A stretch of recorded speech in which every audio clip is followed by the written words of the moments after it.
Welcome to Be the Boss of Your Money. I'm Mitch Goldberg. Thank you so much for joining me. This is my live stream. We talk about the markets, the economy, geopolitics, and how it relates to your money, investing, stocks, bonds, interest rates of all sorts, mortgage rates, automobile loan rates, Roth IRAs, taxes. We talk about all of that here because it's all it's all part of your money, and we want to make sure we are having the best experience with our money. We want to make sure our money's working hard for us because you work hard for your money. So let's just jump into the two topics. First, stocks break a 3-day losing streak. Is it significant? No, not really. We don't make a big deal about, a couple of days of a losing streak, not even a couple of months. We're in this for the long term, but the market did move up. Let's talk about why. And I want to emphasize the non-farm payroll figures came out this past Friday, so just 3 days ago, and it was such a big deal, and we've already forgotten about it and moved on to the next thing. And that's the thing to remember.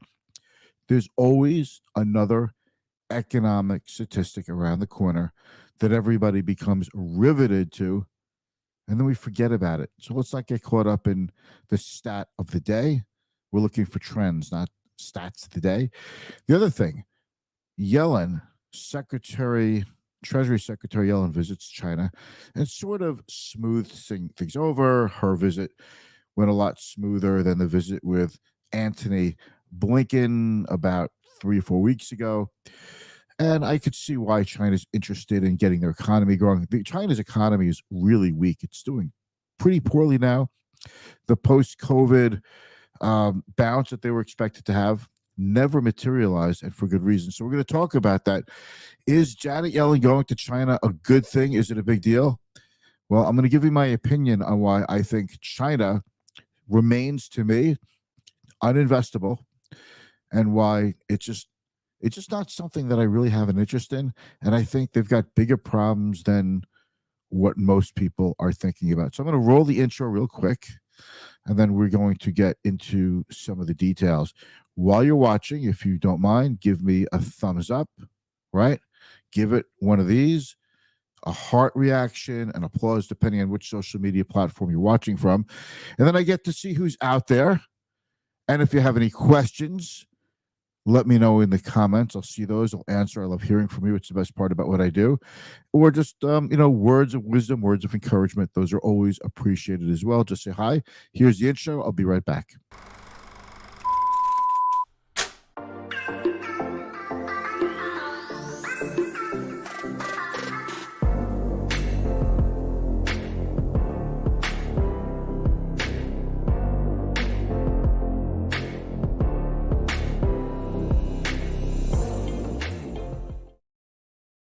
All right, thanks for joining me. I'm Mitch Goldberg. We're just getting started.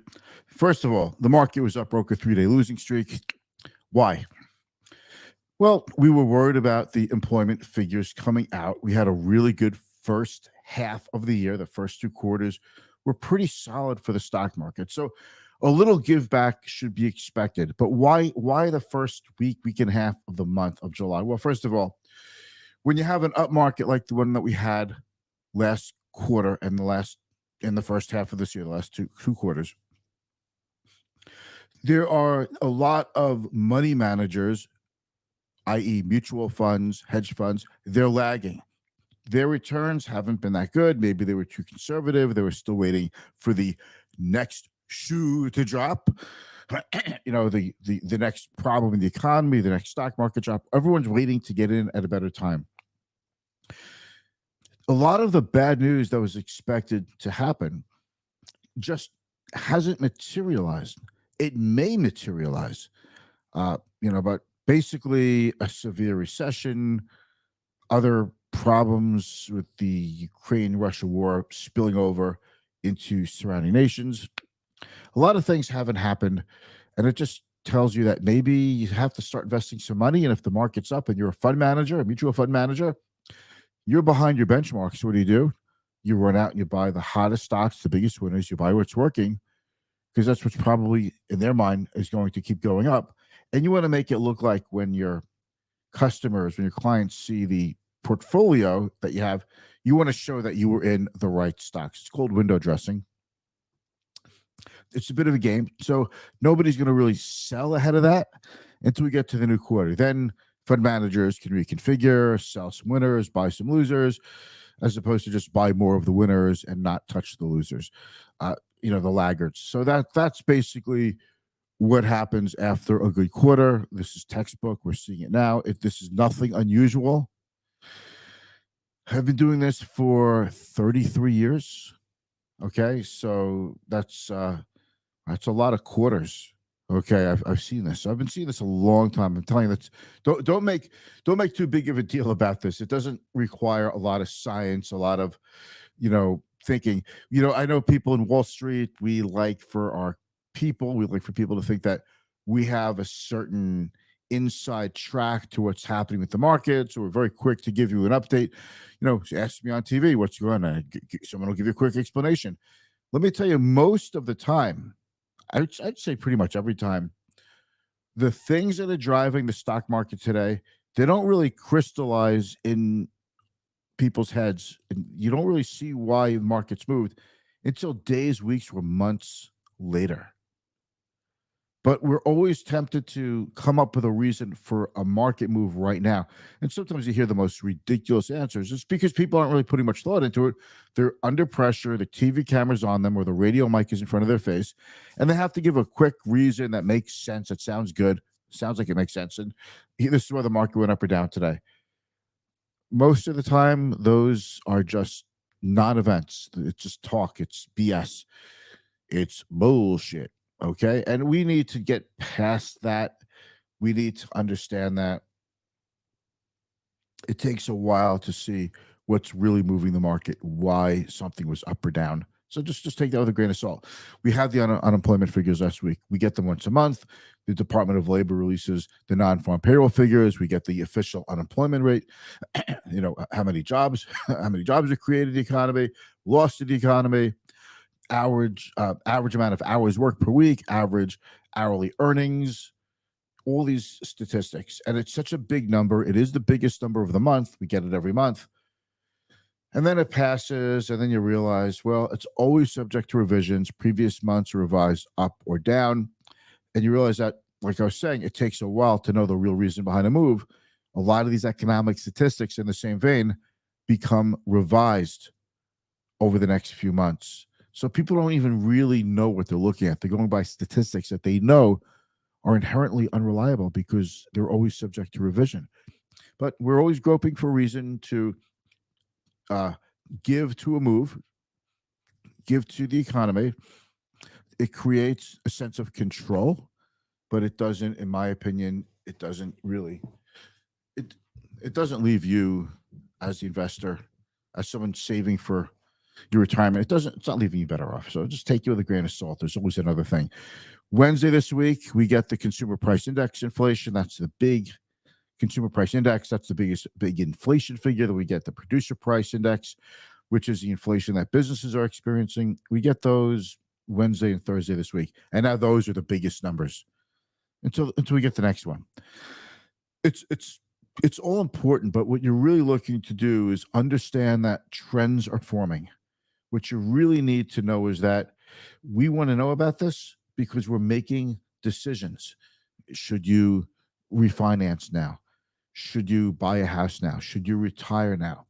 Should you put money into that annuity that somebody's hawking you right now, which is probably not even the best one for you? Annuities are sold based on how high the commissions are, not based on what's best for you. I find in almost all cases when I see what clients have before they came to me, and that's generally the case. Just beware. We could talk about that another day, right? But if you're looking at investment products, you're looking to work with somebody new, it does behoove you to give me a call. Reach out to me first. You can catch me, all my contact information on social media. You can also check out my website, our website. I have a partner, Bobby Bird. You can check out our website, clientfirststrategy.com. Reach out. It's worth it for you to have a 5-10 minute conversation with me before you make a really big move that you could regret for a very long time. So that's what's going on with the market. So good, we had an up day, and it doesn't mean anything one day, no. The uptrend is still intact that we've had this year. Just a few bad days didn't take that away. I've said before, I think we're going to new highs this year. I said it before anyone else said it. Now it's being bandied about on CNBC. I'm proud. Little pat in the back here, little pat in the shoulder, you know. But let's talk about Janet Yellen going to China. Is it a big deal? Anthony Blinken went to China. It wasn't such a great road show. Nobody was like, super happy about it. Then Biden says the truth. He says the truth. What everybody knows is that Xi Jinping is a dictator, and Xi Jinping is all insulted. What do you mean I'm a dictator? Well, you either somehow silenced, killed, or jailed every single dissident, anyone who disagrees with you. You shoot the messengers, even who bring bad news to you, and he's living in a bubble. And what he says goes. It's a cult of personality kind of leadership there, and the guy is a dictator. Okay, just own up to it. Just come out and say you're a dictator. Why act like you're all insulted and your feelings are hurt? But Yellen went, and it was a much better visit. Janet Yellen, who used to be chairwoman of the Federal Reserve, we used to call her Chair Yellen. Now she's Secretary Yellen because she's a secretary of the Treasurer of the Treasury. So she's a Secretary of the Treasury now. So she went, and it was a much better meeting. She was very well received. It seemed like there was good chemistry with her and her Chinese counterpart. And that's good because we still do a lot of business with China, and we're still going to do a lot of business with China. But the dynamics have changed. And I said at the top of the show, my opinion, I don't even think China's investable. Now, it doesn't mean that there can't be a Neo or a Greeley or a Bird, these, these some EV manufacturers. There's always a story that could work. There's always a story that doesn't work. But I'm taking China on the whole. And the problem is, not only is it a shrinking population because of just horrible demographics, they're rapidly running out of children, but they're rapidly generating 65-year-old plus people. But aside from that, their population came out, their population numbers, and the country's even 100 million people smaller than what they originally thought. I would call China the incredibly shrinking nation.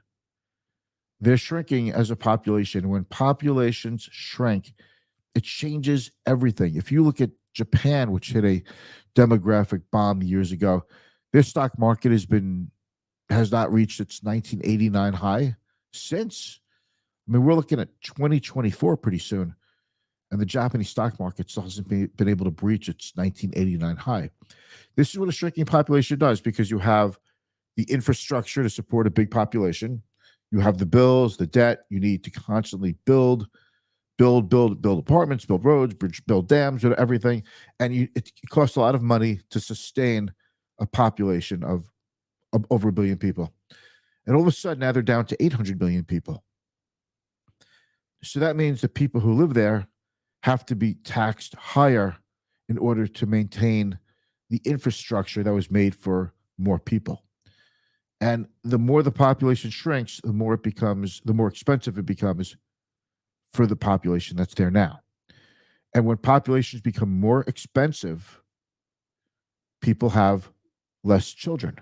And when people have less children, it creates a shrinking population, and so on and so forth. And China does not have the same kind of immigration policies that we have. We have a lot of immigrants. Had it not been for immigrants, our population would not be growing either. So for those reasons, I really question when people talk about investing in China. When I was a newly minted, fresh out of the oven stockbroker, I just want to say, hey, Jerry, good to see you, buddy. When I was a freshly minted, fresh out of the oven, fresh baked stockbroker, because we were called stockbrokers back in the day in 1990, the saying was, if everybody in China would just have one can of Coke, then Coca-Cola would sell so much more Coke that its earnings would explode and the stock would go up. Well, that's pretty much happened. Coke has not been the biggest winner in the last 20 years. It's been a winner, but not a huge winner by any stretch. And at this point, We'd be lucky to see if everybody had a can of Coke in China because the population is shrinking. So it's a complete different demographic. I find that people are still enthralled about China because they've been hearing about it for so long that they think there's some kind of magic about the economy. They don't produce high end goods, they produce low end semiconductor chips, low end technology products. They don't have the manpower to keep building the infrastructure like they used to. They don't have the manpower for a military like they used to. Their military is nothing compared to ours. They don't project power anywhere except for around Taiwan. They're not blessed with two oceans. They could threaten their neighbors, but they really can't do much to the United States. And as far as trade goes, we're killing them. I mean, we don't export high-end semiconductor chips to them. We have tariffs in place. Remember the Trump tariffs? Biden just kept those going and even expanded on those.